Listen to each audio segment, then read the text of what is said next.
Je m'appelle Marie-Hélène Chastenay, je travaille à la direction des services d'accueil et d'éducation interculturelle. J'ai le mandat de soutenir le déploiement de l'éducation interculturelle dans l'ensemble du Québec, vaste mandat.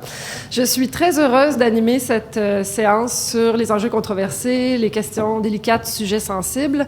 Je pense que c'est au cœur de l'éducation interculturelle parce qu'on ne peut pas bien faire de l'éducation interculturelle si on n'aborde pas ce genre de questions-là. Mais je pense aussi que c'est quelque chose qui dépasse largement le cadre interculturel, puisqu'on peut discuter de sujets sensibles dans toutes sortes d'autres domaines. Donc, sans tarder, je passe la parole à Sivan Hirsch, qui présente aussi au nom de ma collègue Geneviève Audette, ici présente, et qui vont nous parler du guide qu'elles ont développé à la commission scolaire Marguerite Bourgeois pour soutenir les enseignants dans justement cette démarche d'aborder des questions délicates avec les élèves. Tout à fait. Bonjour. Donc, comme Marie-Hélène vous a déjà dit, donc je présente au nom aussi de Geneviève Audet. Puis en fait, il faut dire qu'on a fait le guide aussi avec le soutien de la commission scolaire Marguerite Bourgeois, les centres d'intervention pédagogique en contexte de diversité. Le nom est très, très long. Et avec Michel Turcotte des services éducatifs de cette commission scolaire. Donc, le guide, on a travaillé ensemble. Et ici, ce qu'on voulait vous présenter aujourd'hui, donc je dirais tout le temps « on », mais c'est pas parce que je suis folle, elle est juste là, Geneviève, mais elle va pas, puisqu'elle présente demain, moi je vais prendre le temps de vous présenter ça aujourd'hui un petit peu plus calmement que quand on coupe à deux. Et donc, ce qu'on voulait faire, c'est vous présenter en fait les deux étapes, pas juste les guides finalement, mais qu'est-ce qui nous a amené, quelle réflexion nous a amené à fabriquer, finalement, à produire ce guide et comment on a procédé pour le faire. Et finalement, je vais vous montrer rapidement le guide, sachant qu'il est disponible sur Internet, sur le site écoleplurielle.ca, qui est le site de la DSAI, libre à tous pour le télécharger et l'utiliser avec plaisir. Donc, voici mon plan pour cette présentation. Je voulais d'abord vous parler finalement de que sont ces thèmes sensibles dont on parle tout le temps, un petit peu définir en tout cas quels sont les thèmes sensibles dont nous on parle dans ces guides, qui sont à peu près tout, peut devenir un thème sensible, vous allez le voir. Je vais vous parler un peu de pourquoi aborder les thèmes sensibles, parce que c'est pas évident, hein, on peut se dire aussi que c'est juste trop sensible et parlons-en pas. Et c'est une option. Puis moi, je vais essayer de vous proposer quand même des idées pourquoi ça peut être intéressant de le faire. Et en troisième lieu, évidemment, comment donc aborder les thèmes sensibles quand on décide de le faire, puisque c'est bien un choix et non pas une obligation, comme vous comprenez très bien. Donc d'abord, comment on définit les thèmes sensibles? On a mis une définition qu'on a tirée d'un de nos textes. Les thèmes sensibles, tels qu'on les définit, sont des objets des savoirs qui doivent être abordés avec finesse, délicatesse et prudence, car ils peuvent susciter des sentiments d'indignité, de malaise, d'objection ou de mépris chez les élèves. Donc vous voyez qu'à la fois, on essaie de préciser avec beaucoup de mots quelque chose qui reste assez large quand même. Ces thèmes sensibles sont donc des objets de savoir, des choses dont on va pouvoir éventuellement parler aux élèves, on pourra enseigner autour de ces thèmes, mais qui donc exigent une certaine habileté de didacticienne, si je me permets de le dire ainsi, de comment est-ce qu'on va finalement en parler avec les élèves, parce que oui, ça va toucher les élèves dans leurs valeurs, dans leurs sentiments, dans leurs représentations sociales, mais il faudrait ajouter aussi les enseignants eux-mêmes sont touchés très souvent par ce sujet. Puis c'est là où il y a aussi une tension à aborder dont on va parler dans quelques minutes. Quelques exemples. L'embarras de choix est toujours déprimant dans ce cas-là, mais on a mis un petit éventail. Le Québec l'année dernière. Donc des choses qu'on va voir dans les nouvelles, ça fait partir des attentats, ça peut être en lien avec l'éducation à la sexualité dont on parle, ou l'intimidation sur le web, ou mourir dans la dignité, qui est une loi qui a été discutée longuement au Québec et qui touche énormément les gens, les suicides, les exemples ne manquent pas. Tous ces sujets-là peuvent devenir sensibles. Pourquoi donc? Qu'est-ce qui fait que ces thèmes sont si sensibles? Il y a 4 points pour nous qui sont essentiels. D'abord, ils font partie de l'actualité. Donc, on les voit tout le temps. C'est pas parce qu'on n'a pas envie d'en parler que les élèves, que ça fait pas partie du curriculum, que les élèves n'en entendent pas parler tout le temps. Et ils entendent parler à la maison des fois, mais des fois dans la cour d'école, des fois dans le bus, des fois, ils peuvent en entendre parler dans différentes situations et à différentes occasions. Lorsque ces thèmes-là, ils touchent donc, comme je vous ai dit, les valeurs et les croyances personnelles, à la fois des élèves comme des enseignants, ou de tout le personnel scolaire, évidemment. Ce qui veut dire que déjà, on peut avoir une tension entre nos valeurs et les valeurs des autres. On peut avoir aussi une situation où nous, on ne veut pas en parler parce que nous, on trouve ça difficile. Pour nous, c'est super chargé, mais les élèves, finalement, ils s'en foutent. Mais on va créer toute une idée super dramatique autour de ces thèmes, mais on ne va pas voir comment on peut les aborder alors que c'était finalement pas si sensible que ça. Donc, il peut y avoir tout ça. Ce qui les rend aussi très sensibles, souvent, c'est le débat qui les entoure, à la fois au sein de la société et parmi les experts. Et je pense qu'ici, on est dans un colloque où on peut très bien voir où, parmi des experts, à la fois de différents pays, mais aussi des mêmes pays, il peut y avoir des débats autour des sujets qui semblent être sensibles. Si je dis par exemple la discrimination, c'est un sujet dont on a parlé beaucoup, et le rôle que l'école joue par rapport à la discrimination, etc. C'est un thème qui nous accompagne depuis hier. Donc c'est un sujet qui fait débat en société, c'est un sujet qui fait débat parmi les experts. Je vous dirais par contre qu'on ne voulait pas s'arrêter là parce que là, jusque-là, on est un peu dans les questions socialement vives, comme on les définit ailleurs. Mais on ne voulait pas rester là parce qu'il y a aussi des sujets qui sont très sensibles, mais qui ne font pas du tout, ou presque plus, ou de façon générale, pas sujet de débat, comme l'enseignement de l'Holocauste. Et on va voir que parmi les experts, c'est très clair qu'est-ce qu'il faut dire, comment il faut dire, à quel moment il faut dire, et pourtant ça continue d'être très très sensible pour les enseignants comme sujet. Donc on s'est dit, c'est pas juste les débats parmi les débats théoriques qu'il va y avoir, mais c'est vraiment la façon dont les enseignants approchent le sujet. Et donc, 4e point, c'est la complexité des sujets. Parce que s'il y a une chose quand même qui touche tous ces sujets, comme d'ailleurs l'enseignement de l'Holocauste, si je prends mon exemple précédent, c'est que c'est tellement complexe, qu'on est tellement démunis, il y a tellement de connaissances qu'on pense ou qu'on doit vraiment avoir pour pouvoir bien aborder ces sujets avec les élèves, qu'on a peur finalement. On a peur devant l'incertitude, notre propre incertitude, devant la certitude qu'on n'a pas la certitude, devant la certitude qu'on va avoir des questions auxquelles on ne va pas du tout savoir quoi dire. Et là, on se met dans une situation de fragilité, de visible, si je dis ça comme ça, qui les enseignants n'aiment pas beaucoup. Ils n'aiment pas trop prendre des risques comme ça dans la classe, et peut-être qu'on peut le comprendre aussi. Je voulais aussi vous dire, avant d'aller à la partie plus théorique de pourquoi, comment le faire une petite parenthèse. On a eu un exemple malheureux avec les attentats de Charlie Hebdo. Ça a commencé ici à sortir comme sujet vraiment. Puis on a eu l'occasion d'aller voir comment ça a été traité dans les écoles, parce que tout à coup, les journalistes étaient extrêmement touchés par les sujets. Tout le monde en parlait de comment c'est difficile d'en parler. Il y avait l'exemple français où les enseignants ont eu des problèmes dans les classes, etc. Puis là, il y avait une journaliste qui m'a d'ailleurs aussi interviewée pour cet article, mais qui est allée voir dans une classe, d'ailleurs dans la commission scolaire de Marguerite Bourgeois, et qui a fait un article quand même super, moi je le trouvais super intéressant cet article-là, sur comment l'enseignant s'est pris pour en parler, pourquoi il a fait le choix d'en parler. Et c'est un enseignant d'éthique et culture religieuse. Je voulais juste vous le dire.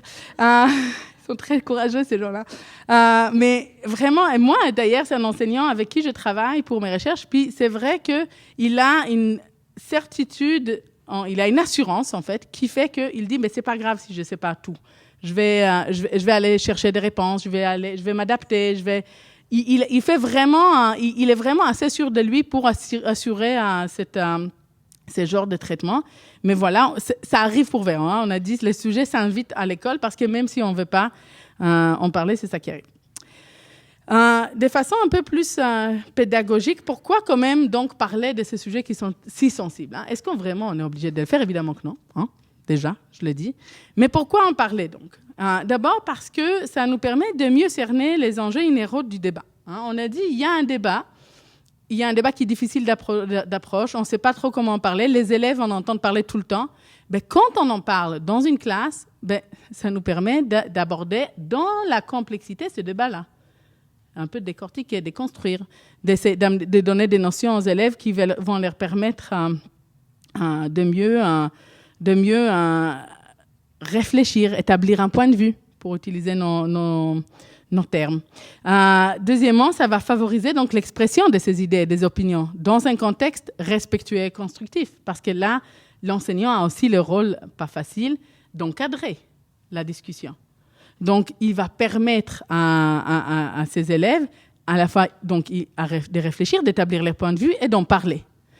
Et troisièmement, donc ça contribue aux apprentissages et au développement des compétences de chaque discipline, parce que ça, il faut aussi le dire, hein, je ne pense pas que chaque enseignant doit parler de tous les sujets. Quand on enseigne les maths, peut-être qu'on n'est pas obligé de parler des, je ne sais pas, les suicides, par exemple. Ce n'est peut-être pas notre sujet. Mais ça peut arriver que le sujet va arriver dans un cours de maths. Il va devoir quand même y réfléchir comment réagir. Mais donc, quatrièmement, ça va permettre d'exprimer à l'élève, d'exprimer ses émotions et de l'empathie. Et ça, c'est très intéressant parce que souvent, on a peur des émotions à l'école. On dit, à l'école, c'est pas les émotions. On veut pas, c'est pas le lieu pour exprimer tout ce qu'on a ressenti, etc. Mais c'est pas vrai qu'on peut laisser. Quelqu'un a dit ce matin, je ne me souviens plus c'était qui, mais j'aime bien ça.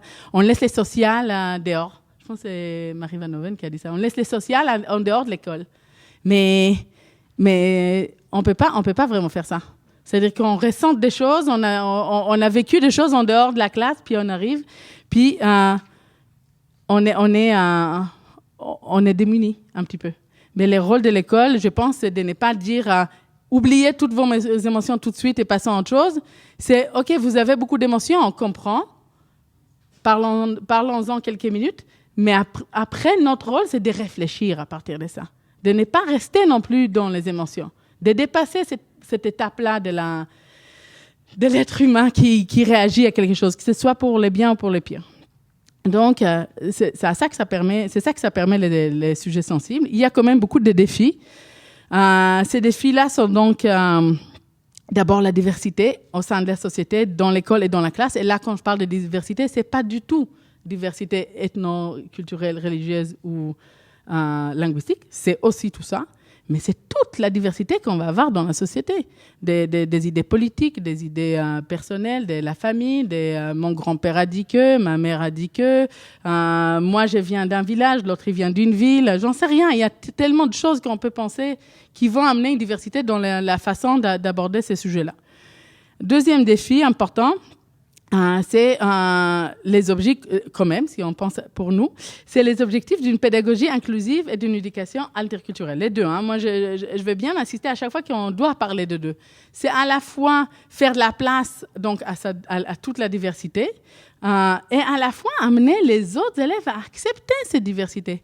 Et là, encore une fois, on a parlé avant le dîner, Corinna a parlé du fait que même quand on n'est pas dans un contexte de région, même quand on est devant une classe complètement dite homogène, ils pensent qu'ils sont tous pareils, la diversité, celle dont je viens de parler, existe toujours.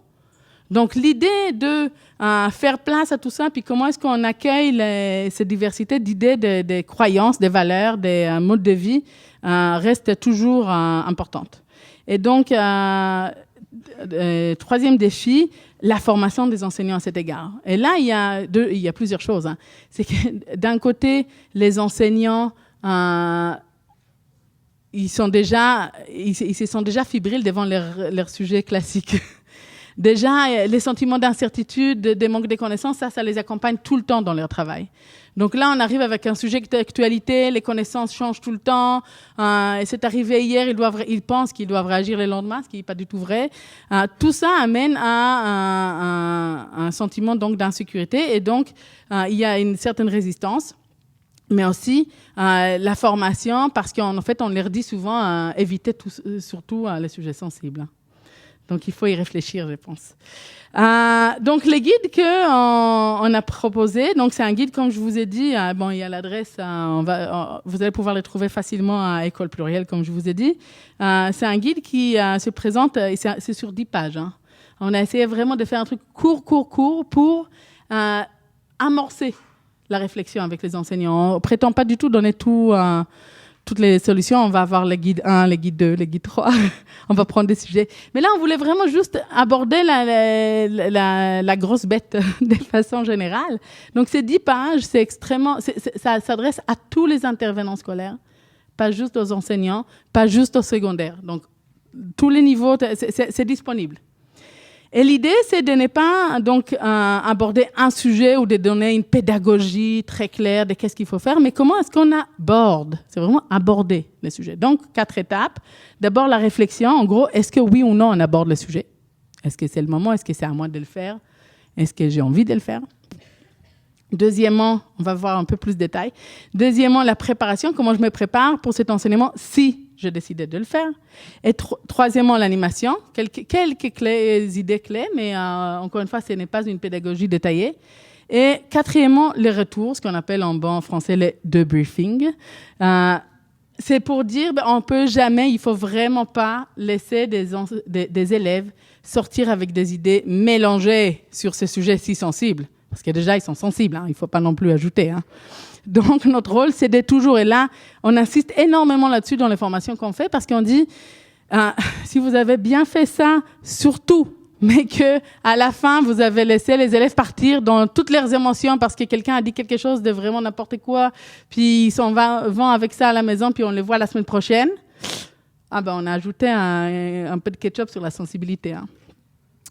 Si je regarde rapidement, donc, les 4 étapes, donc la réflexion, est-ce que je dois aborder ce thème en classe? Donc nous, on essaie de guider les enseignants par une réflexion plus détaillée. C'est vraiment très petit sur l'écran, c'est vrai ce qu'ils ont dit les autres. Mais j'ai tout sur papier. La réflexion, donc on avait 3 questions qui vont guider cette réflexion. Est-ce que le traitement de ces thèmes en classe va favoriser l'expression des émotions, des idées et des opinions dans un contexte respectueux? Parce que, comme je vous dis, des fois, ça va être juste pas mon sujet, pas le bon âge, pas les bons moments. C'est pas à moi de le faire. Est-ce que ça va permettre de mieux cerner les enjeux, comme on a dit, inhérents au débat lié à ces sujets sensibles? Et troisièmement, est-ce que ce traitement contribuera aux apprentissages et au développement des compétences des élèves? Encore une fois, des fois, les profs de maths, et je dis ça avec beaucoup de respect aux maths, c'est pas à eux d'aborder un sujet très sensible qui est soulevé dans la classe, mais il peut, par exemple, s'en rendre compte, voir que les élèves ont besoin d'en parler et en parler à un autre prof. Ou à l'AVSEC, chez nous, l'animation vie spirituelle et...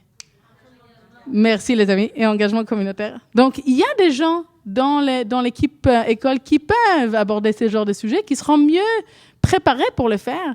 Et ce n'est pas forcément à chacun de le faire. Hein. Deuxième étape, si donc on a quand même décidé que oui, on veut aborder les sujets sensibles, il faut se préparer. Et là, vraiment, on ne peut pas aborder ce genre de sujet, d'ailleurs, aucun sujet. Mais en fait, ce qui arrive avec les sujets sensibles, c'est qu'ils vont venir souvent dès la classe. Ça va être comme une petite question. Moi, ça m'arrive encore à l'université. Et madame, et là, la question inattendue. OK, je suis pas prête là. Je ne sais pas du tout quoi dire. Et les enseignants vont se dire, d'ailleurs, ça c'est quelque chose que j'ai déjà entendu Françoise dire, ils vont se sentir comme s'ils étaient dans les urgences. Hein? C'est ça qu'elle dit. Mais non, il n'y a pas d'urgence. C'est-à-dire qu'à ce moment-là, ils peuvent aussi respirer profondément et aller chez eux et y réfléchir.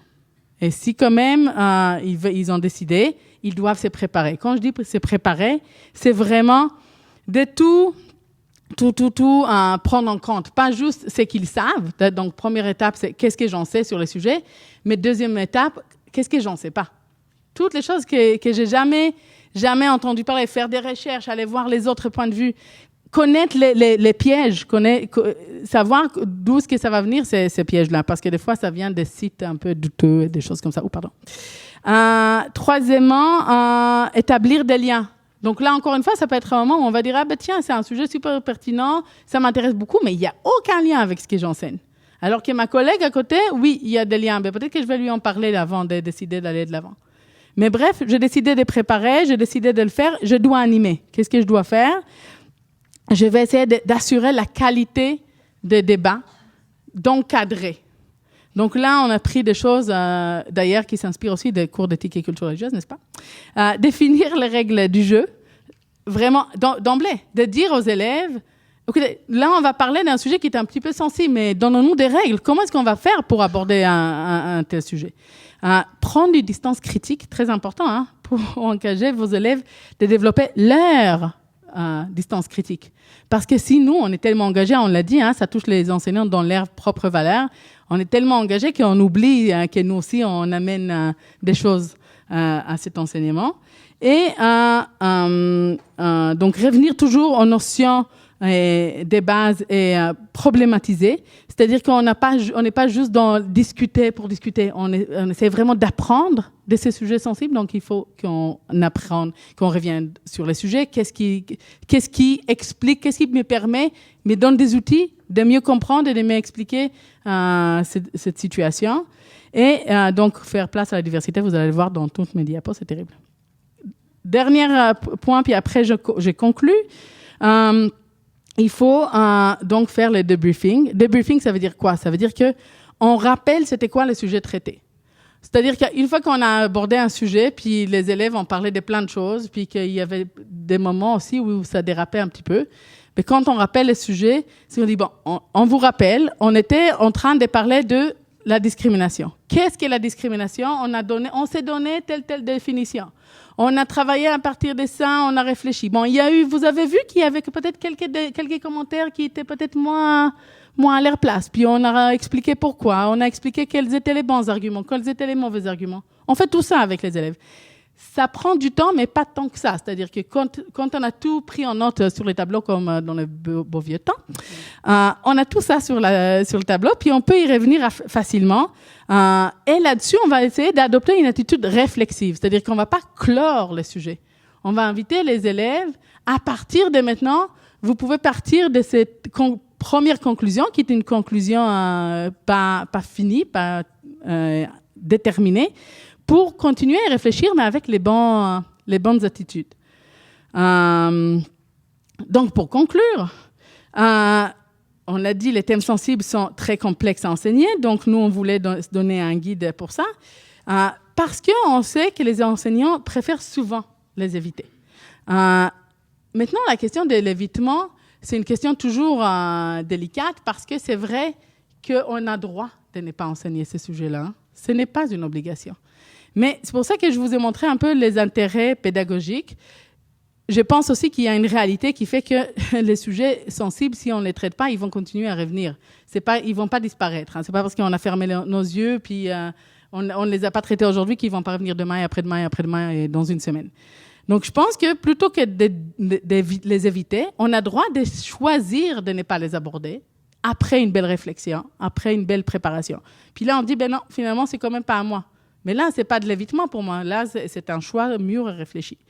Je ne vois même pas qu'est-ce que j'ai dit. Mais bon. On ne voit rien. Bon. Alors, je pense que c'est tout ce que j'avais à vous dire. Je regarde juste un point, si j'avais un point. Ah oui, c'était juste quand même. Pour vous dire que je pense que aborder ces thèmes sensibles contribue clairement à une pédagogie inclusive, dans le sens où c'est à ce moment-là qu'on va vraiment, on va pas faire semblant de ne pas avoir de différence, on va pas faire semblant de ne pas agir différemment devant le sujet, on va utiliser les outils que l'école nous donne et on va aller de l'avant pour ne pas rester juste dans les débats, dans les désaccords, mais aussi parce que des fois, on va apprendre à dire qu'on est tous d'accord, qu'on n'est pas d'accord. Et ça aussi, c'est bien correct pour moi. Voilà, merci. Alors, on a vu avec Sivan qu'aborder les sujets sensibles pouvait être un sujet sensible. Je vais maintenant passer la parole à Joanne Magloire de la Commission des droits de la personne et des droits de la jeunesse. Alors, bonjour, merci. Je ne sais pas si on m'entend bien comme ça. Non? Oui? Peut-être comme ça. Je vais me déplacer, pourtant je suis grande. Alors, je me sentais un peu l'intrus dans ce panel, mais bon, peut-être, vous allez peut-être confirmer ou infirmer, on verra.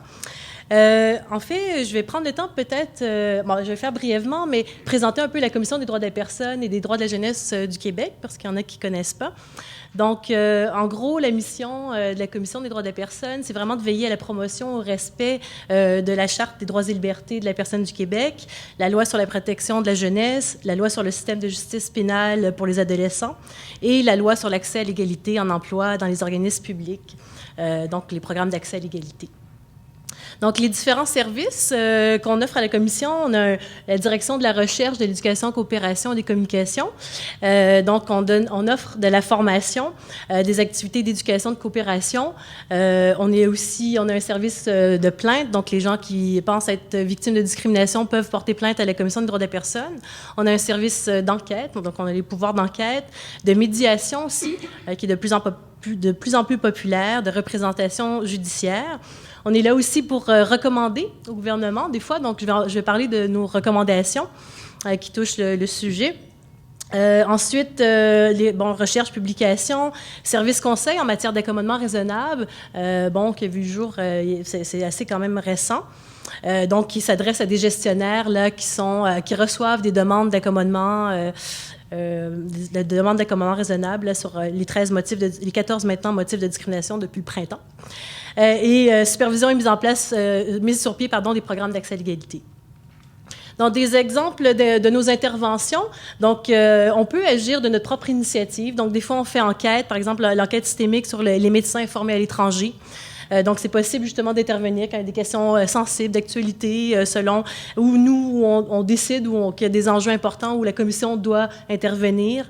Des fois, les groupes nous demandent d'intervenir sur certaines questions.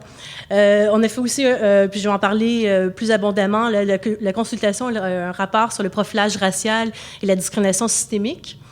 On a fait un rapport aussi sur le profilage social, un groupe tripartite, on fait partie de certains observatoires, des tables interministérielles, enquêtes, etc., sur différents sujets là, qui touchent la Charte des droits et libertés.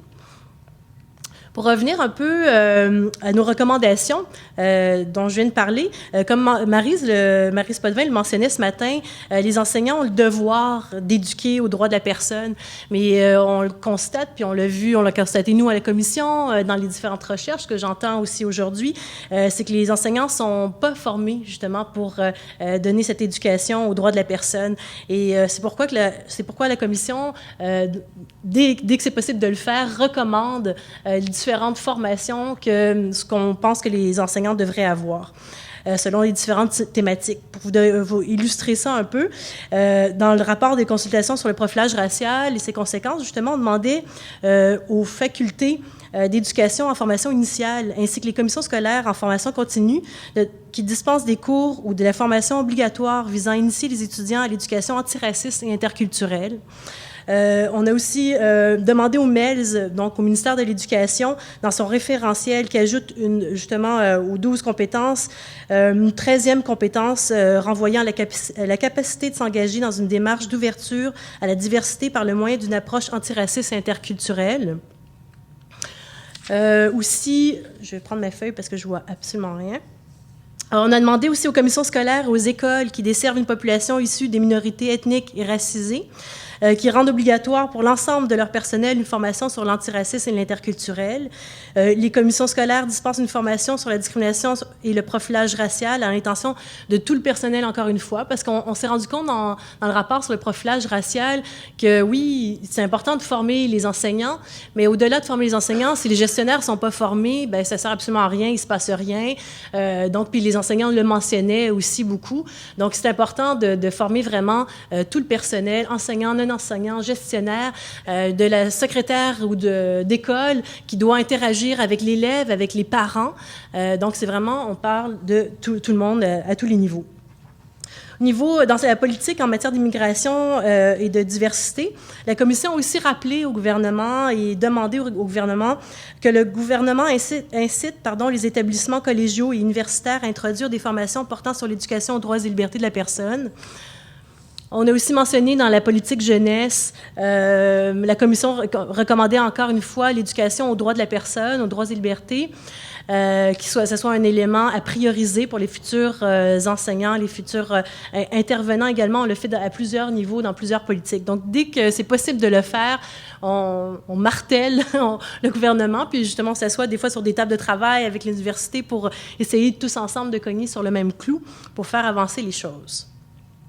Les besoins constatés dans une rencontre justement conjointe avec Maryse, elle voit son nom, à l'ACFAS, où on a présenté conjointement, Maryse mentionnait justement les besoins constatés en formation continue.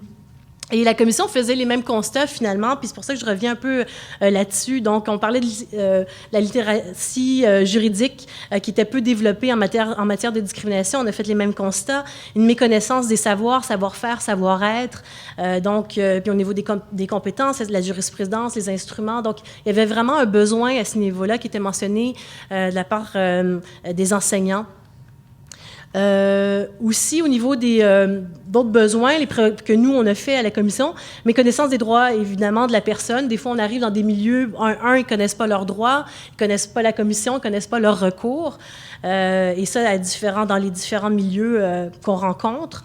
Nous, à la commission, on donne une formation, oui, dans les milieux scolaires, mais nous, on est là pour répondre vraiment à aux différents milieux, donc pas seulement au milieu scolaire, et on est peu d'agents d'éducation et de coopération, donc pour la province du Québec, ce qui fait que notre présence est peut-être des fois un peu limitée. Au niveau de la formation qu'on offre aussi, on focalise sur le savoir, les aptitudes, les capacités, quand on a le temps de le faire, la transformation, etc. Les instruments, mais on a quand même, encore une fois, des limites de temps, des limites de territoire, vu que notre mandat est très, très large, et pour les 14 motifs de discrimination. Les types de demandes qu'on reçoit, par exemple, du milieu scolaire, de plus en plus, on m'appelle on me demande une formation sur la gestion de la diversité. Donc, puis j'ai mis entre guillemets gestion de la diversité parce que chaque milieu le définit ou je constate en parlant avec eux que finalement les besoins sont assez diversifiés. On parle de racisme, donc les besoins, les enseignants, mais là, c'est surtout des directions d'école aussi qui m'appellent en ce moment. Sur les accommodements aussi, qui a fait les manchettes, mais qui continue à créer des défis pour les gestionnaires par rapport. Puis souvent, on parle de diversité par rapport à nous au sens large, avec les 14 motifs de discrimination. La même chose au niveau des accommodements. Les gens, quand je questionne les gens sur les types de demandes qu'ils reçoivent, on entend beaucoup que la religion prend beaucoup de place, mais quand on rentre dans les milieux, on pose quelles sont les demandes que vous recevez, on constate que ce qui vient en numéro 1 comme demande d'accommodement, c'est par rapport au handicap. Donc, c'est ce qu'on constate là, qui pourrait surprendre certains. Au niveau, je voulais aujourd'hui peut-être vous parler davantage vous illustrer finalement un cas concret, comment on intervient des fois, comment on peut intervenir dans les milieux. En prenant un exemple, c'est un groupe d'étudiants au niveau au cégep, donc au niveau collégial, qui, lors des consultations, sont venus déposer un mémoire à la commission sur le profilage racial pour dénoncer que dans leur collège, il y avait eu du profilage racial. Et bon, ils avaient été interpellés aussi par les médias, ça avait été quand même médiatisé. Et ils étaient soutenus par un enseignant là, dans cette démarche-là, ce qui était très, très positif. Et la direction a décidé de prendre le problème, de dire, bon, il se passe quelque chose. Nos étudiants, on ne pensait pas qu'il y avait du profilage racial dans notre collège. Donc, ils ont vraiment décidé de faire quelque chose avec ça, surtout que ça avait été médiatisé, de répondre finalement et de mobiliser un peu. Donc, on m'a appelé pour intervenir dans le milieu avec la direction générale du collège, puis dire, bon, peut-être qu'on a besoin parce qu'on la reconnaît pas, on la voit pas, on voit pas le profilage racial. Donc, on expliquait un peu le cas, qu'est-ce qui s'était passé. En gros, c'était au niveau pour vous illustrer un peu la problématique, c'est les gardiens de sécurité. Donc, au cégep, il y avait des agents de sécurité, puis qui systématiquement, par exemple, dans les salles d'ordinateur, demandaient les cartes d'étudiants seulement aux Noirs. Donc, les étudiants étaient tannés de ça, puis voyaient que finalement, il y avait, justement, de la discrimination et tout, puis on profilait les étudiants. Donc, les étudiants étaient voir leur conseil, etc. Et la direction générale n'était pas au courant de ça, de cette directive, etc., etc. Et puis, il est arrivé d'autres événements comme ça. Donc, au lieu de juste faire taire l'histoire, la direction a décidé de former finalement son personnel au profilage racial et à la discrimination systémique. Donc, ça a commencé par les gestionnaires, où je les ai rencontrés, etc. Ensuite, j'ai pu rencontrer et former les agents de sécurité, qui, eux, de leur côté, ne voyaient pas que c'était du profilage racial. Eux, ils disaient, bon, on a reçu cette directive-là, dans le quartier où on est, il y a des gangs de rue. Alors, au nom de ça, on a décidé peut-être qu'ils vont partir avec des souris, etc., etc. Donc, on a dû faire un peu de formation avec les agents et la direction a décidé justement de faire ça au niveau du personnel et le mandat s'est un peu élargi parce qu'on est passé de profilage racial à de la discrimination peut-être systémique, puis en passant par les accommodements raisonnables. Donc, selon les endroits, par exemple, j'ai rencontré des enseignants en technique, différentes techniques. Eux, ils avaient vraiment une problématique au niveau des accommodements raisonnables. Beaucoup de questions par rapport à ça. Donc, oui, par rapport, on voit qu'est-ce qu'on fait en tant que superviseur de stage quand le milieu, l'employeur ne veut pas prendre mon étudiant, etc., etc. On avait aussi vu qu'il y avait peut-être dans l'organisation scolaire, dans l'organisation du collège, peut-être des réticences, etc.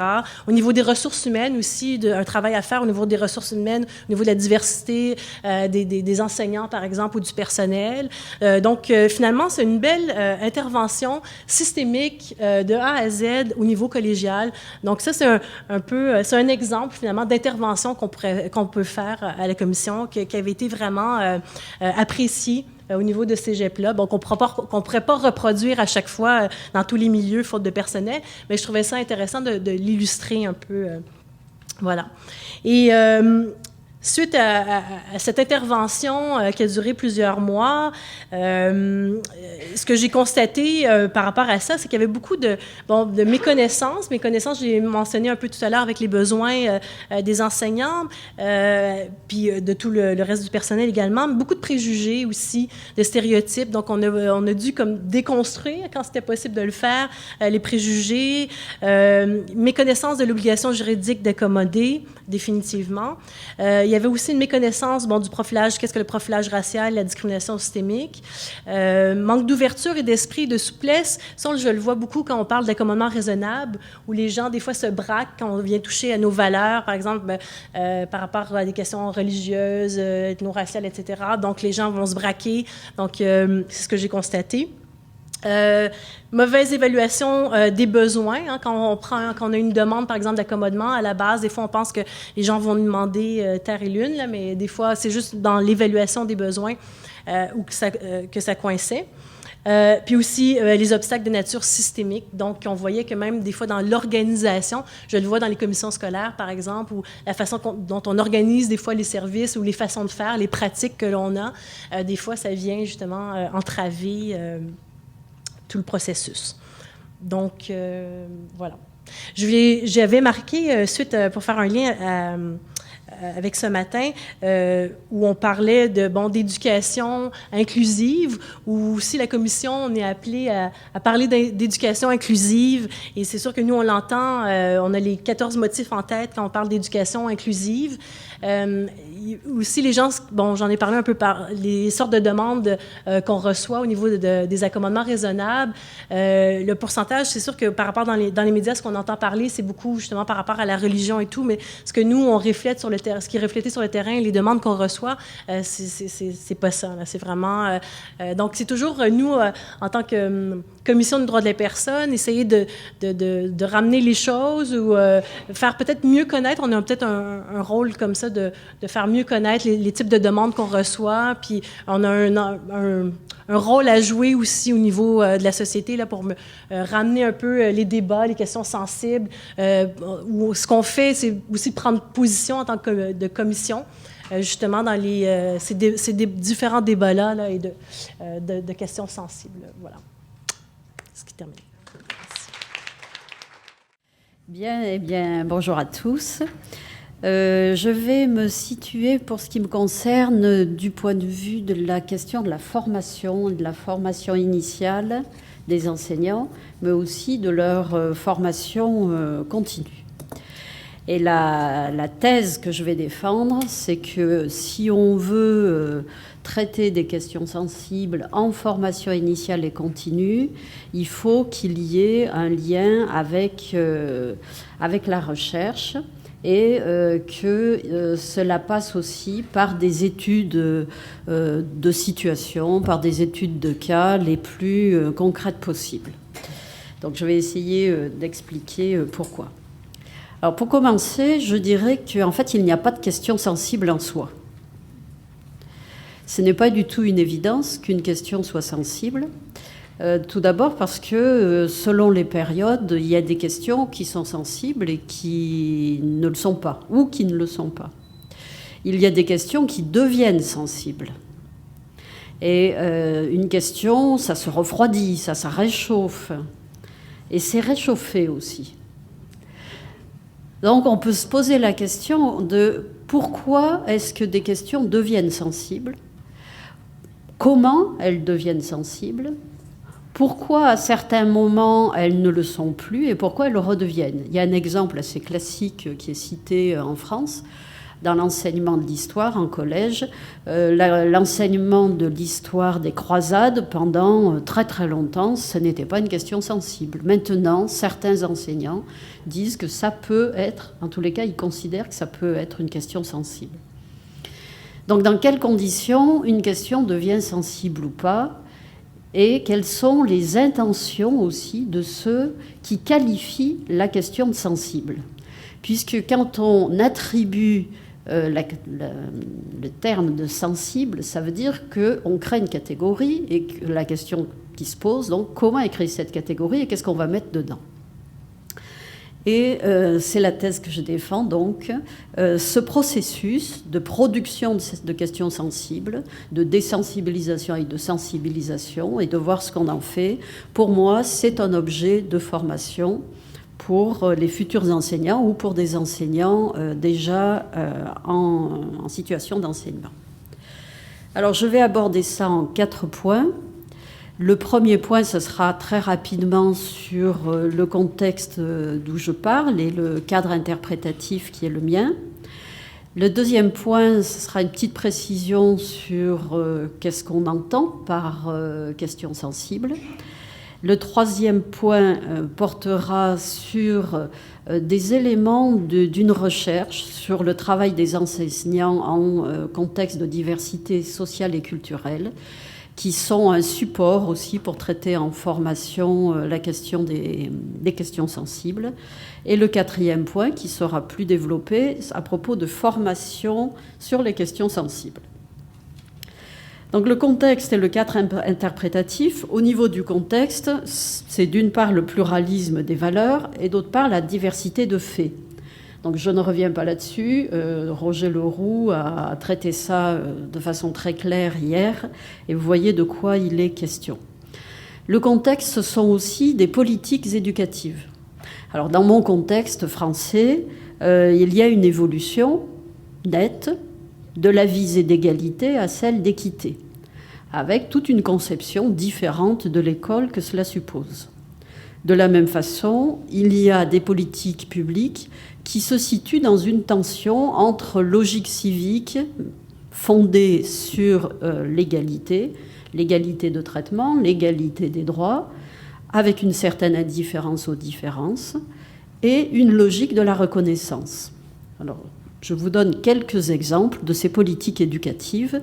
Il y a par exemple des politiques éducatives qui affichent une volonté d'égalité d'accès à l'école. Alors ça ne veut pas dire que ces politiques éducatives soient parfaites du tout, mais au moins il y a une volonté politique qui, selon les périodes, est plus ou moins affirmée, mais qui en gros, on peut suivre cette ligne. Deuxième exemple, la volonté politique de faire partager une culture commune et de favoriser l'insertion professionnelle des jeunes formés. Il y a au niveau européen la mise en place d'un socle commun des connaissances, des compétences et de culture qui a cet objectif.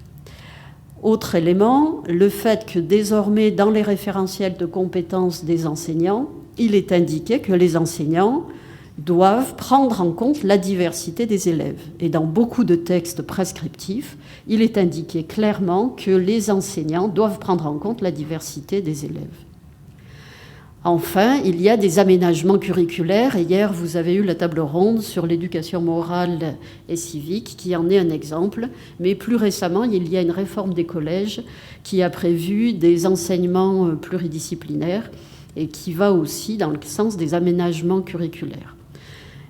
Toutes ces politiques partent d'une hypothèse selon laquelle, finalement, si l'école était plus juste, d'une part, et d'autre part, s'il y avait un enseignement des valeurs plus intense, le problème du vivre ensemble, comme on dit, serait résolu. Alors, ça n'est pas bien sûr aussi simple que ça, et c'est là où j'arrive à mon cadre interprétatif, qui peut aider à comprendre les situations dont je parlerai ensuite. Il me semble qu'actuellement, et ça fait écho aussi aux propos de Roger Leroux hier, il y a en France une situation de tension entre plusieurs principes de justice. Je ne suis pas sûre que ce soit seulement en France d'ailleurs, mais je parle de ce que je connais le mieux. Il y a d'une part une attente de traitement égalitaire. Les élèves sont horrifiés si on ne les traite pas de façon égalitaire, et ils attendent de l'institution qu'ils soient traités de façon égalitaire, de la même façon pour les enseignants. Mais il y a aussi une exigence de liberté individuelle. C'est une exigence qui est le propre de nos sociétés postmodernes, selon certains. En tous les cas, ce qui est juste, c'est le respect de la liberté de l'individu. Mais il y a une troisième logique qui est la demande de reconnaissance. Et cette logique, elle prend des formes différentes, elle a des objets de reconnaissance différents, ça peut être de la reconnaissance mémorielle, ça peut être de la reconnaissance de situation de handicap, il y a donc des dimensions extrêmement différentes. La question qui se pose, c'est comment on fait pour articuler tout ça, pour rendre la coexistence possible entre ces différentes logiques. Ça ne va pas du tout de soi. Et disons que quand il y a la tension entre ces différentes logiques, ça favorise aussi l'existence de questions sensibles. Mais de quoi parle-t-on quand on parle de questions sensibles ?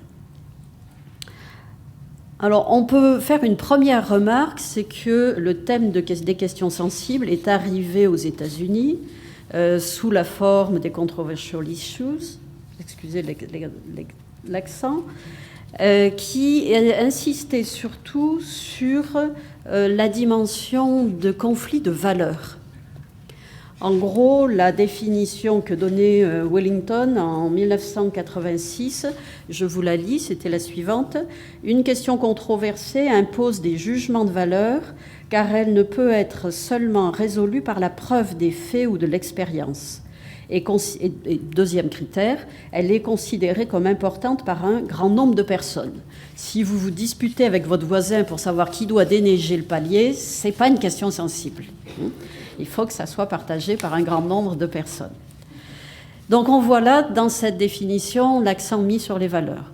Ensuite, en France, on a développé des travaux sur ce qu'on appelait des questions controversées. Et là, il s'agissait de prendre en compte pas seulement la question des valeurs, mais le fait que ces questions controversées étaient controversées dans plusieurs sphères. La sphère publique, la sphère scientifique, la sphère politique, la sphère scolaire.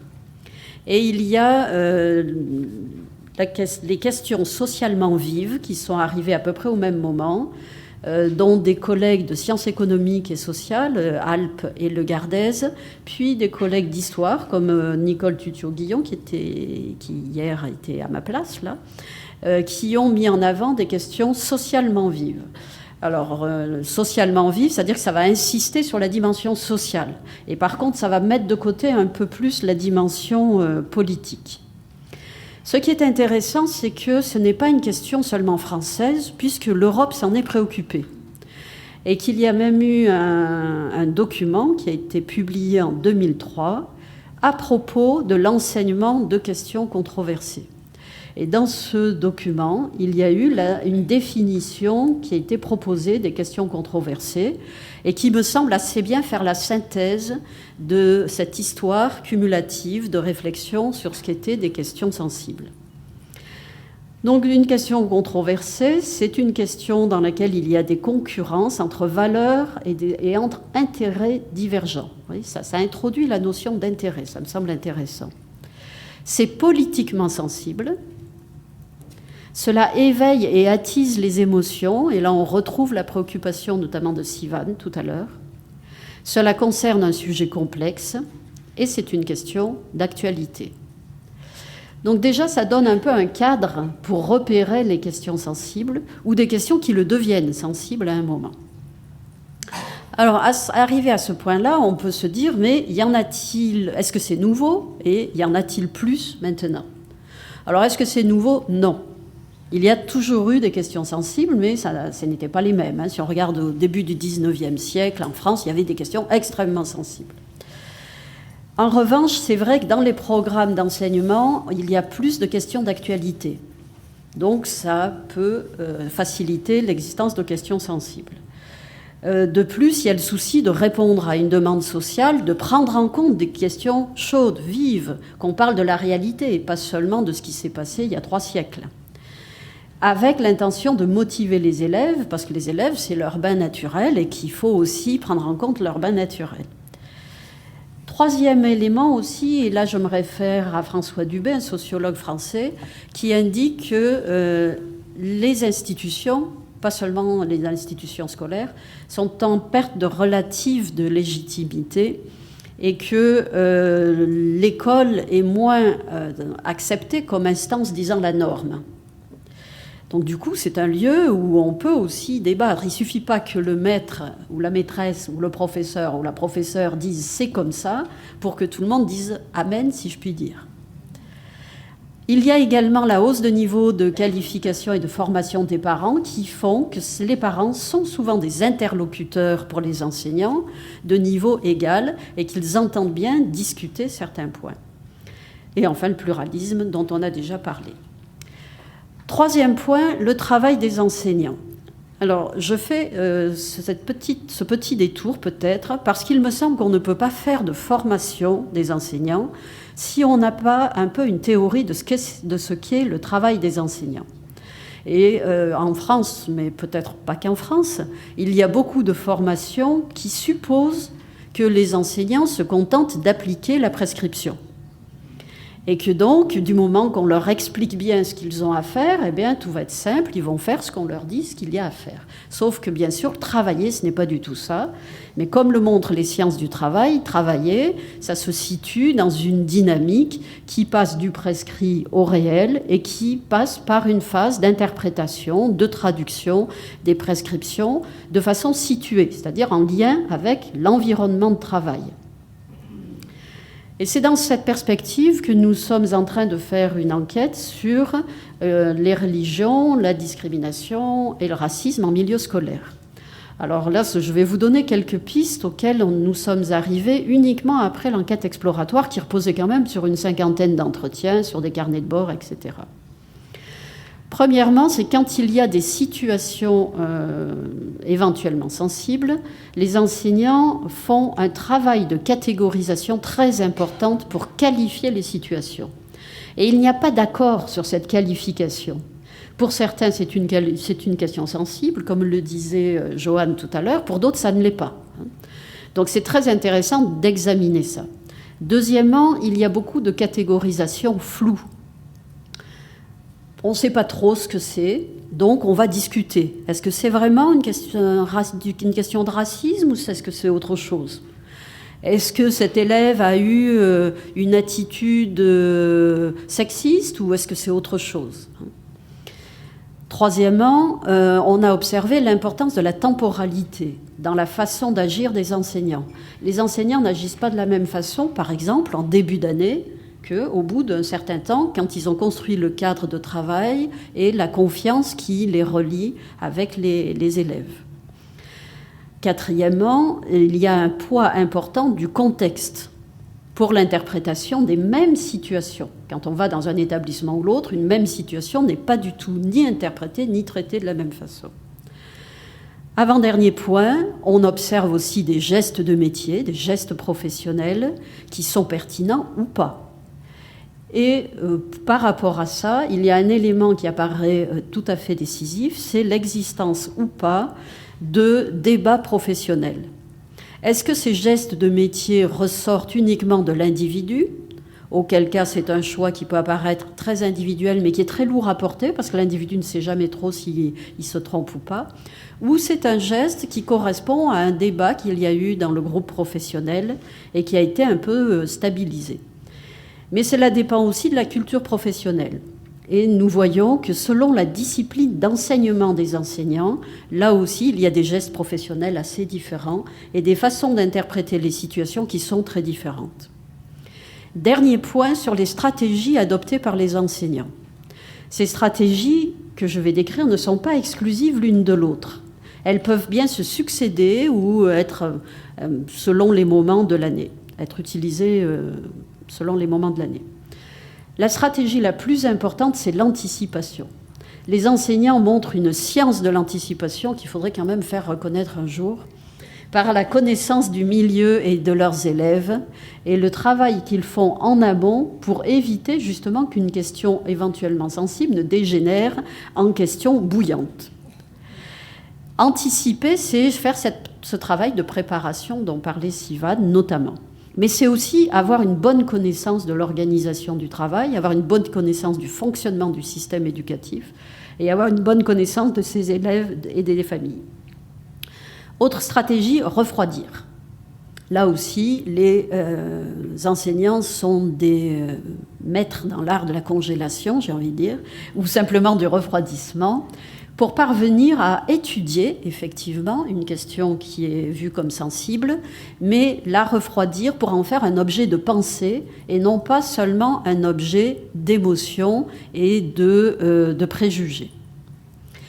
Éviter, souvent on dit c'est pas bien, c'est de l'évitement, non, il faut traiter, ça dépend, hein, je reprends ce que disait Sivan, je suis d'accord, il y a des moments où il vaut mieux éviter pour reprendre un mois plus tard ou à d'autres occasions, ou parce que c'est plutôt un autre enseignant qui le fera. Différer, c'est en relation avec la temporalité dont j'ai parlé. Une autre technique très efficace que manient très bien les manuels scolaires, c'est diluer. J'avais étudié notamment comment était traitée l'histoire de la guerre d'Algérie dans les manuels scolaires, et c'était un exemple parfait de dilution pour rendre moins abrasif, disons, le produit. Et enfin, la dernière stratégie, c'est spécifier, c'est-à-dire le poser comme un objet d'étude en soi. Et là, c'est aussi une autre possibilité. J'arrive à mon 4e point, sur les formations à propos de questions sensibles. Il me semble qu'il y a 3 objectifs essentiellement de ces formations. Le premier objectif, c'est de comprendre le processus de construction d'une question sensible, qui est une construction sociale et historique, donc de remettre de la dimension sociale et historique dans quelque chose qui arrive souvent décontextualisé. Deuxièmement, identifier les enjeux, les débats de normes, les dilemmes, les stratégies d'acteurs, les fonctionnements institutionnels. Et enfin, troisièmement, construire des outils intellectuels et pratiques pour l'action. D'après mon expérience de recherche, j'ai pu observer que les enseignants n'utilisent jamais les outils qui leur sont donnés, même le guide formidable qu'a fait Sivan, ne l'utilise jamais tel quel. Il y a tout un travail d'appropriation et de réinterprétation et de traduction en fonction du contexte. Et ce travail-là, ça peut être aussi un objet de travail en formation. Donc, dans les formations d'enseignants, je fais 2 propositions. D'une part, étudier des controverses. D'autre part, travailler à partir d'analyses de situations comportant un dilemme éthique. Donc pour cela, vous voyez qu'il y a 2 types de compétences et des savoirs requis pour le formateur et la formatrice. Il faut quand même maîtriser des éléments théoriques sur ces questions sensibles. Il faut être capable d'être au clair sur Quel est l'angle d'attaque qu'on va aborder? Est-ce qu'on va aborder une approche didactique, socio-historique, psychologique, psychosociale, etc. Est-ce qu'on a des éléments sur ce qu'est le travail aussi, pour comprendre ce que font les enseignants ou ce qu'ils peuvent faire? Et enfin, avoir des compétences en conception et animation d'un dispositif de délibération et collaboratif. Deux exemples, mais que je n'aurai pas le temps de développer. Une étude de controverse avec un certain nombre de consignes qui sont données aux étudiants, qui sont des futurs enseignants, qui leur permet de l'identifier, de décrire l'objet, d'établir sa chronologie. Ça, c'est extrêmement important par expérience, que les étudiants prennent conscience qu'une controverse a une histoire et qu'elle a une chronologie.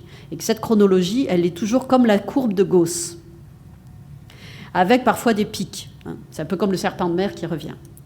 Décrire les acteurs et groupes d'acteurs intervenant dans la controverse, leurs argumentaires, pourquoi ils interviennent, qu'est-ce qu'ils veulent. Classer les arguments, c'est extrêmement formateur pour les étudiants, et enfin décrire comment elle s'est éventuellement terminée, éventuellement, pas toujours. Et en général, elle se termine soit parce qu'un camp a gagné sur l'autre, soit parce qu'on suspend la controverse. Donc on va arriver à comprendre ça. Avec une grille d'analyse possible sur quels sont les savoirs mobilisés dans la controverse, et pouvoir faire la distinction entre savoir scientifique, savoir vernaculaire, préjugés, bon, une réflexion là-dessus, les arguments et les argumentaires et les conceptions de la justice, de l'espace public, de l'intérêt général, etc. Donc ça permet aux étudiants aussi d'avoir des éclaircissements sur qu'est-ce que c'est qu'une conception de la justice, pourquoi y a-t-il différentes conceptions de l'espace public en relation avec les tensions entre principes de justice. Autre possibilité, c'est une étude de cas comportant un dilemme éthique. À mon avis, il est très important d'information, de donner ce type de situation, parce que si on veut former à la prise en compte de la diversité, j'utilise ce terme que je n'aime pas parce que je trouve qu'il recouvre des choses qui n'ont rien à voir, mais bon, disons cela comme ça, la question de l'éthique doit venir à un moment donné ou l'autre.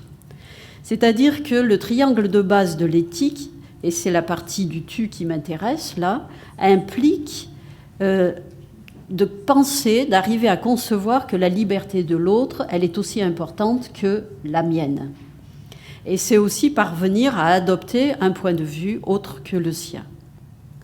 Donc là, on est dans la logique décrite par Ricoeur d'une éthique de la responsabilité. Il y a aussi une éthique de la reconnaissance qui peut être intéressante à mobiliser. Mais dans tous les cas, ce qui me semble important, c'est d'avoir une éthique pratique, une éthique appliquée, qui vise à identifier avec les futurs enseignants ou enseignants en poste quelle est la meilleure façon d'agir. Et je terminerai par un exemple. Dans une situation qui a trait au racisme, identifier les personnes et organisations concernées, les conflits de normes, de valeurs, les dilemmes, les principes politiques de référence, implicites ou explicites, les stratégies d'acteurs, le cadre professionnel institutionnel de l'action, les ressources pour agir. C'est toujours étonnant de voir à quel point les étudiants ont peu d'imagination, entre guillemets, pour les ressources qu'ils peuvent mobiliser. Il y a certaines ressources qu'ils ignorent complètement, y compris des enseignants en situation déjà d'enseignement. Et il y en a une qui, en France, c'est vraiment négligée, c'est la ressource du droit. Élaborer collectivement une ou des façons d'agir au mieux et envisager les conséquences éthiques de ces droits, de ces choix. Vous voyez qu'il y a l'identification de dilemmes éthiques, mais on termine aussi par, d'accord, si on prend telle décision, quelles conséquences éthiques cela a aussi. En conclusion, il me semble qu'il y a 6 points à ne pas négliger pour une formation que j'ai appelée critique et non relativiste sur des questions sensibles. D'abord, éviter le catéchisme, qu'il soit laïque ou multiculturaliste, parce que ça ne sert à rien, donc c'est pas la peine, et puis ça n'a pas à voir avec le réel. Éviter aussi la simple transmission d'outils, ou je pourrais rajouter, ou la simple transmission de prescriptions, parce que là aussi, ça ne sert pas à grand-chose. Deuxièmement, associer horizon universaliste, c'est-à-dire l'universalisme comme processus, non pas comme un étant déjà là, mais comme un processus qui se construit socialement et historiquement, et la prise en compte du besoin humain de reconnaissance. C'est-à-dire que la reconnaissance n'est pas la cerise sur le gâteau, mais c'est un besoin humain de base. Troisième point, distinguer les différents régimes de vérité, et ça, dans toutes les controverses, c'est extrêmement différent, c'est important. Quatrième point, ne pas réifier les savoirs, étudier la construction des savoirs scolaires. Cinquième point, viser une éthique appliquée, entrer dans l'activité réelle, le débat professionnel. Sixième point, forger de façon coopérative des outils intellectuels et pratiques pour analyser les situations, les envisager sous différentes facettes et agir au mieux. Au final, donc, c'est pour ça que je prône une formation en lien avec la recherche, centrée sur l'activité réelle des enseignants pour désensibiliser les questions sensibles et en faire un objet de pensée. Un objet aussi de débat professionnel et d'action éthique. Voilà, je vous remercie. Bonjour et merci de m'avoir convié à ce panel qui me convient très bien parce que je crois qu'on se situe dans une convergence de perspectives qui est vraiment très très plaisante pour moi. Ouais, je ne suis pas habituée à... Comment il faut faire?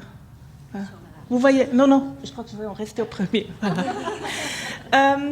Disons d'abord que je viens du monde, je suis sociologue, mais j'ai travaillé pendant près de 40 ans dans une haute école de travail social.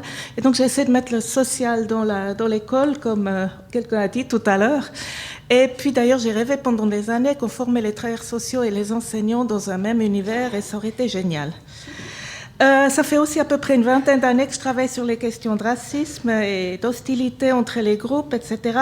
Et puis au fond, ça a permis de connecter la recherche et l'intervention exactement dans la perspective dont Françoise vient de le donner. Et moi, je ne viens pas avec un dispositif global, institutionnel, avec un guide qui est distribué à tout le monde. Je viens plutôt avec une micro-expérience qui est en mise en pratique d'une façon de faire de la formation et de la recherche en même temps, une recherche située dans l'expérience concrète des acteurs. Je reste aussi sur une des thématiques des questions sensibles, le racisme, tout en sachant qu'il va bien falloir l'élargir de façon transversale. Alors les 4 points que je voulais rapidement aborder, c'était l'éducation antiraciste. On m'a demandé de parler du contexte suisse et je voudrais peut-être dire pourquoi, en Suisse, on a développé peut-être une approche particulière, mais c'est le contexte suisse, c'est pas une approche suisse. Et une philosophie qui cherche à éviter le catéchisme, c'est exactement ça. Ensuite, vous parlez de cette formation des enseignants et des travailleurs sociaux où on part de l'expérience pour élaborer une posture professionnelle. C'est l'exemple d'un dispositif de recherche et intervision. Ensuite, je voudrais venir sur des questions un peu plus récentes où on a fait la même expérience sur la question des radicalisations et puis quelques bilans pour la formation. Voilà.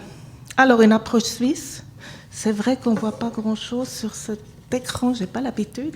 Je vais prendre aussi mes papiers. Ça a déjà été dit. Mais la Suisse a signé la Convention contre le racisme sur l'élimination de toutes les formes de racisme. Elle a été mise en vigueur en 1994.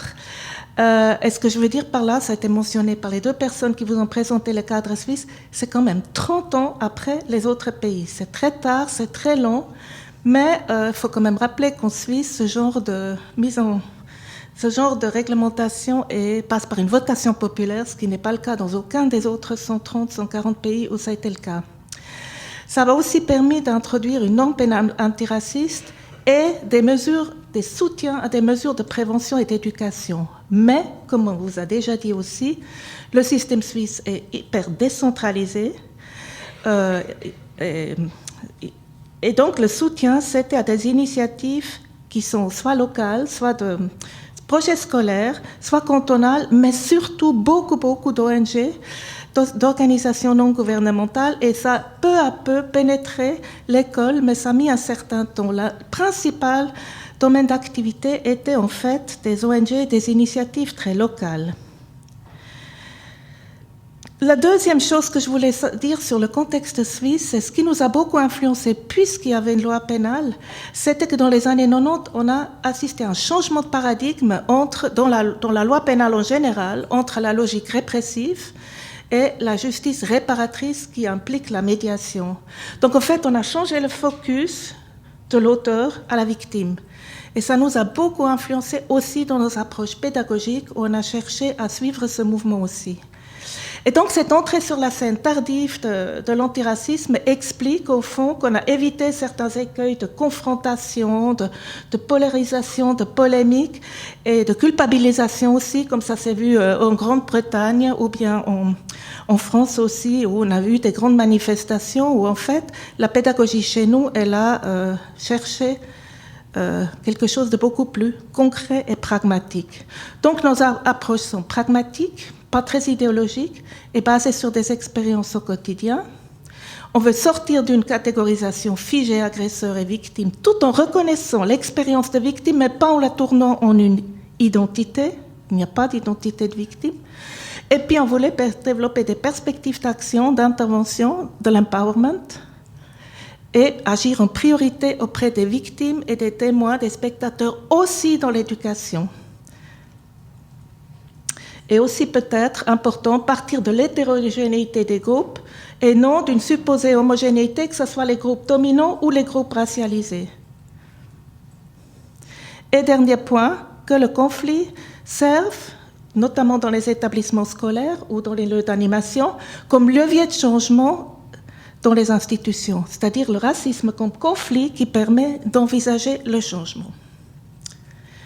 Voilà un petit peu la philosophie qu'on a voulu développer, ou qui s'est développée d'ailleurs aussi en Suisse allemande, et aussi une volonté de travailler comme un peu dans la perspective dans laquelle Françoise a terminé, sur les dissonances et les dilemmes. Tourner les conflits en dissonance et en dilemme. Alors très concrètement, on a mis en place un dispositif de recherche et intervention que je voulais vous présenter brièvement, même si j'en ai déjà parlé à Marseille. On m'a demandé de le redire un peu, donc excusez-moi. C'est un dispositif de formation continue plutôt que des contenus enseignés. On part de la perspective des acteurs, de leur représentation de ce que c'est qu'un incident raciste ou sexiste ou homophobe. En d'autres termes, on évite un petit peu ce que Audrey a dit hier, le déni, la résistance des enseignants de parler de racisme. On leur demande à eux quels sont leurs problèmes et où ils le voient de leur point de vue et où ils se sentent concernés. Et puis, on prend l'incident raciste comme une expérience vécue et partagée par tous les acteurs présents dans un espace. Si on en avait un ici, on serait tous concernés, mais à des titres peut-être divers. Et en situation professionnelle concrète, avec une co-analyse dont j'ai fait une petite photo ici, c'est-à-dire les gens s'assoient autour de la table, ils analysent très concrètement ce qu'ils ont vécu eux-mêmes. Alors, on avait une grille de lecture pour aborder ces incidents, et peut-être avant ça, on va revenir en arrière, on a travaillé en 3 temps. On a d'abord fait un brainstorming dans des groupes de 5 à 7 personnes, et ça suscitait aussi le fait que les gens se rendent compte de ce que les autres vivent comme incidents racistes, parce que souvent ils ne les voient pas. Ils disent il n'y a pas de racisme, parce qu'en fait, comme disait le premier jour quelqu'un, il ne doit pas y en avoir, donc il n'y en a pas. Voilà. Et puis quand on, ah oui, tel incident, etc., puis on collecte ça, et puis on a d'ailleurs, en termes de recherche, déjà une première information sur ce que, spontanément, les gens, ils apportent comme, ça fait un corpus de données premier. Ensuite, chacun est allé à la maison et a pris un des incidents vécus et l'a mis à plat de façon individuelle, et l'a rédigé, se rappeler au moment d'un incident ce qui s'est passé, la réaction à chaud, les émotions, et puis après décliner toutes les choses de contexte, les acteurs, la situation vécue, la façon dont ça s'est déroulé, et la façon dont l'enseignant ou le travailleur social, on a toujours fait ça ensemble, ont réagi eux-mêmes sur le moment. Ça, c'est la réaction à chaud, et comme Sylvain a dit, la réaction à chaud, ça peut aussi être ne rien faire, et c'est peut-être pas plus mal. Alors, dans un deuxième temps, on rédige donc, on a la réaction à froid, une analyse individuelle. Ça fait le premier niveau de décentration, ce qui s'est passé, est-ce que j'en pense, 1 semaine, 1 mois, 1 an ou même 3 ans après. Les gens, ils nous ont amené des choses qui sont passées des années avant et qui les préoccupent toujours. Ensuite, le groupe d'intervision lit tous les cas et les analyse dans un regard croisé, et ça fait la deuxième étape de décentration, c'est ce que les collègues voient, et souvent les collègues voient un autre problème que celui que voit l'enseignant. La situation la plus impressionnante était qu'une enseignante a raconté un regroupement devant son bureau de jeunes d'extrême droite, et elle s'était jamais rendue compte qu'en fait, elle avait peur de ce regroupement. Et c'est les autres, tout d'un coup, qui lui ont dit « Mais tu avais peur ». Et elle a pu déconstruire sa propre réaction et cette menace qu'elle ressentait. Donc une confrontation des regards et des priorités, et puis mise en place des interventions possibles. Donc on passe de la lecture individuelle à la lecture collective. Maintenant un tout petit peu sur... je ne vais pas vous raconter les cas, par contre, ce qui m'apparaît important ici, c'est de rappeler la dimension émotionnelle extrêmement prégnante de ces choses qui sont vécues. Les incidents de racisme sont très lourds pour les personnes qui les racontent après coup, et ce n'est pas nécessairement parce qu'elles sont victimes de racisme ou de discrimination. Alors, première chose qu'on a entendue plusieurs fois, j'étais choquée par ces propos, j'étais comme paralysée. Donc, ce n'est pas professionnel, on ne peut pas agir quand on est paralysé. C'est un empêchement majeur, et ça veut aussi dire qu'on n'a absolument pas anticipé, comme tu disais. C'est l'anticipation qu'on vise, effectivement. Lorsque j'entends, je suis en colère, je suis vraiment révoltée, donc c'est vraiment au niveau des valeurs, on ne partage pas le racisme. J'ai un sentiment d'impuissance, un manque d'outils. Alors ici, c'est la science sur les outils. Effectivement, les professionnels ont l'impression de ne pas avoir d'outils. Je dis bien l'impression parce qu'en fait, ils en ont. Et puis, ma réaction n'est pas professionnelle, mais épidermique. C'est-à-dire, je ne suis plus que ma personne et je ne suis plus le professionnel. Donc, le but, c'est de dépasser la réaction à chaud et de développer une posture construite, professionnelle, qui anticipe la possibilité d'incidents racistes. Il faut savoir que ça existe et qu'on peut y répondre. Je peux continuer? Oui? D'accord. Je voulais présenter 2 cadres d'analyse qu'on utilise souvent. Et si j'avais eu 10 minutes de plus, vous aurez invité à vous-même vous imaginer un incident dans votre tête. Vous pouvez toujours le faire d'ailleurs. Et puis vous interroger à partir de quelle perspective vous avez vécu cet incident. Est-ce que vous l'avez vécu à partir de la perspective de la victime, qui figure toujours en haut de notre réflexion? À partir de la perspective de « j'ai vu ça, j'utilise le terme bystander, témoin spectateur », ou bien est-ce que j'étais moi-même l'agresseur?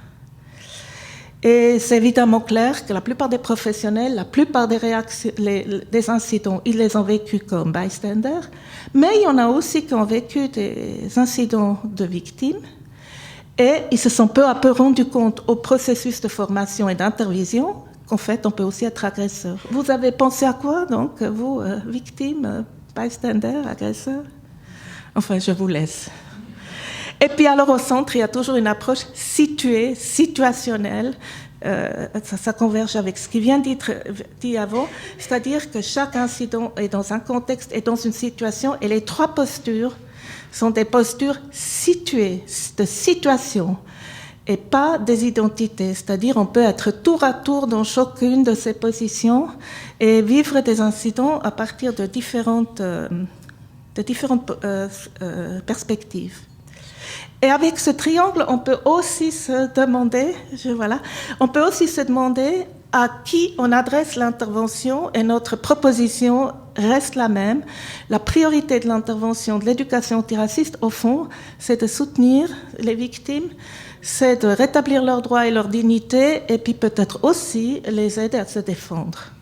Le deuxième objectif, c'est de mobiliser les bystanders, faire de l'empowerment pour qu'ils puissent intervenir.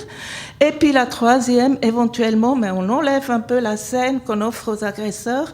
La troisième, c'est de les convertir ou leur changer d'opinion, ce qui est loin d'être simple.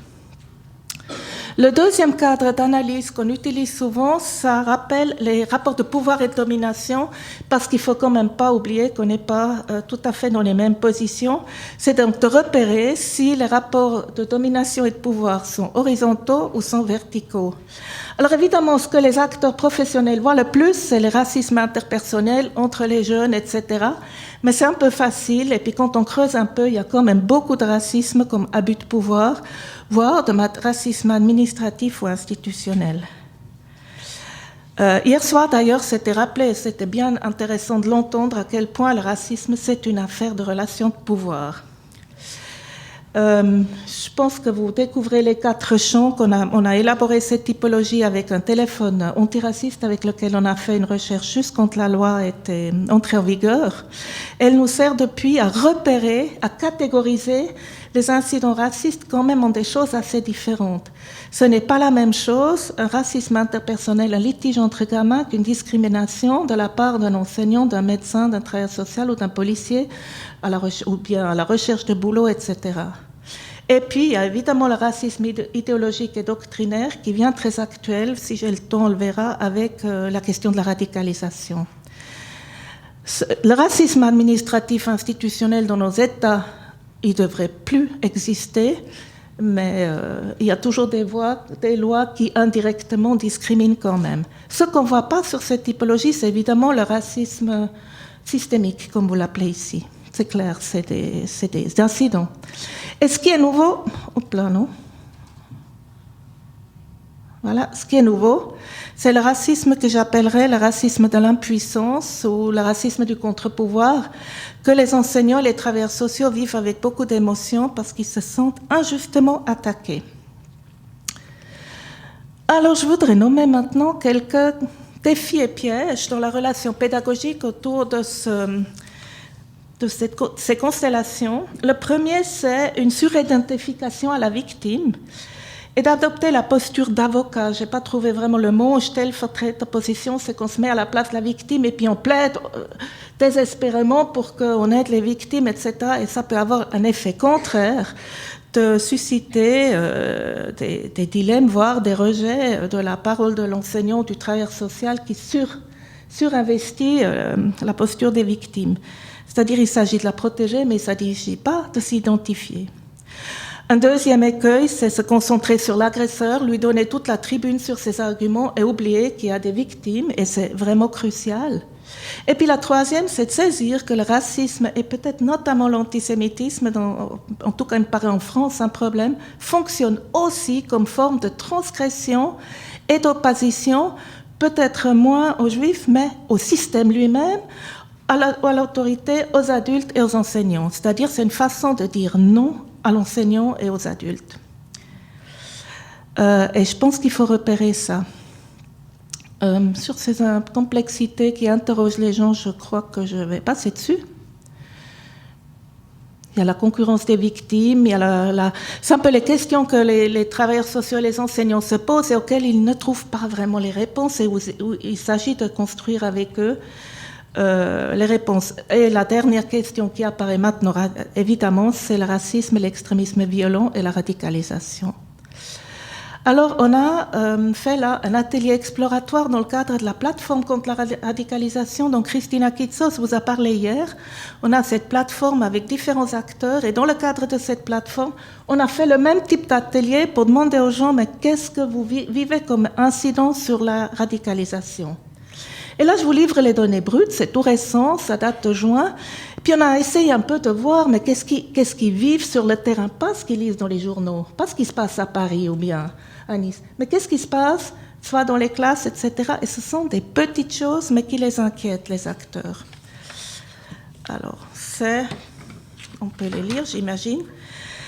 Quand l'islam est utilisé comme moyen ou comme outil de distinction, voire de provocation, on demande des droits spéciaux, on demande de la transgression de droits, on refuse de participer, ça interroge les gens dans les écoles, qu'est-ce qu'il faut faire, est-ce qu'il faut accorder ou pas? Et je crois qu'il y a une grande hésitation entre la religion et le politique. On ne sait pas trop à quoi s'en tenir. Même si le nouveau guide sur la laïcité donne des règles, ça ne répond pas encore tout, évidemment. Ensuite, les propos tenus en référence à l'islam, soit pour légitimer des discriminations, sexisme, homophobie, des choses comme ça, ou bien alors des propos qui excusent les attaques, etc. Vous connaissez ça absolument, mais je voulais juste montrer ce que les enseignants et les travailleurs sociaux ont amené. Les tentatives d'embrigadement qu'ils ont observées, est-ce qu'ils osent intervenir ou pas, au nom de qui? Ensuite, des jeunes convertis à l'islam qui adoptent une posture de retrait, comme on dit exit, et la grande difficulté pour les professionnels de garder un lien vraiment professionnel avec eux. Pour eux, c'est le plus important. Et puis, la difficulté entre collègues d'aborder le sujet de la radicalisation. Ils nous ont dit c'est l'hystérie. Et puis aussi les travailleurs sociaux, notamment musulmans, qui craignent d'être mis en cause s'ils prennent une position. Donc ça montre aussi qu'on n'est pas des neutres, qu'on incarne une histoire, une appartenance, et que c'est avec ça qu'on intervient et qu'on ne sait pas toujours comment. Et il y a une grande interrogation là, et je trouvais que c'était intéressant comment le représentant musulman hier soir a amené ça. Et puis des enseignants qui tiennent des propos négatifs sur l'islam aussi. Alors si on compare ça avec la typologie que j'ai montrée tout à l'heure, on peut juste dire que là on n'est plus du tout dans le racisme interpersonnel, on est vraiment dans les combats idéologiques et puis on est aussi dans les postures de contre-racisme, de contre-pouvoir et de tentative de contrer l'autorité du système. Et la réponse risque d'être la répression. Et c'est bien ça qui nous fait peur et qui fait peur aux enseignants et travailleurs sociaux avec qui on a parlé. C'est que la réponse du système est très répressive parce que c'est comme si cette contre-attaque était une contre-attaque vraiment menaçante, ce qu'elle n'est peut-être pas. Alors nos observations, c'est qu'il y a une confusion entre la dimension de la religion et de la politique où il y a beaucoup à travailler, et aussi entre discrimination et violence et discours de haine. Il y a aussi le souci des pédagogues d'être des agents de prévention, de garder le lien avec les jeunes, et non pas d'être des agents de détection de la radicalisation. Ils ne veulent pas être des gens qui doivent signaler, etc. Alors il y a des conventions, on pourrait aller dans le détail, mais ça reste une ligne sur laquelle il faut travailler avec eux. Et puis le besoin de travailler sur le dilemme de la provocation, cette transgression, parce qu'en fait, ces provocations et ces transgressions, ils sont clairement vécus comme provocation, c'est une double face. Moi, quand je fais partie des années de la génération de 68, on a aussi fait des provocations et c'était pour élargir les droits. Alors, une provocation, ça peut être une tentative d'élargir les droits, mais ça peut aussi être une tentative de destruction du vivre ensemble. Et là, je crois que ça fait partie des défis du XXe siècle de ce matin. Alors, en termes de bilan très très bref, pour la formation ou la formation continue des enseignants, je dirais premièrement qu'il faut vraiment créer des temps et des espaces d'intervision, des dispositifs de réflexivité, de critique et d'autocritique, et je sais que c'est un problème dans le système scolaire, parce que les travailleurs sociaux, ils ont beaucoup de colloques et de supervision, et les enseignants n'en ont pas. Je trouve des fois qu'ils sont très seuls avec leurs problèmes. Élargir les racismes, l'objet traité aux autres formes de discrimination et de haine, donc faire une approche transversale qui lie le racisme, l'homophobie, le sexisme, etc. Et là, on est en train de mettre sur pied un projet duquel Christina Kitsos n'a pas pu parler, mais on espère peut-être dans 2 ans pouvoir vous montrer qu'on va faire cette tentative de lier les différents ismes dans des mêmes approches, sortir des tabous et permettre une pédagogie du conflit qui transforme le conflit en dissonance et en dilemme. Et puis, prendre vraiment l'incident raciste comme perturbateur de l'action pédagogique, pas seulement comme objet à enseigner, mais comme objet qui est dans l'action pédagogique, qui est dans la vie quotidienne des écoles et qu'il faut le prendre comme moment propice de réinterroger les règles et les dispositifs normatifs, changer peut-être la culture de l'institution Et puis pour multiplier ce type d'approche, il faut absolument former des formateurs dans les établissements scolaires parce que la formation des enseignants, c'est d'enseigner. Et je crois, comme disait Françoise tout à la fin, animer des dispositifs de dilemme ou de discussions philosophiques, c'est animer. C'est presque un métier en soi. Et moi, je souhaiterais que dans la formation des enseignants, l'animation de moments de processus de groupe, entre l'émotionnel et le cognitif, entre l'individu et le groupe, tout ça, ça a une plus grande place parce que ça demande beaucoup de doigté, y compris une réflexivité sur sa propre posture et position. J'ai terminé avec ça.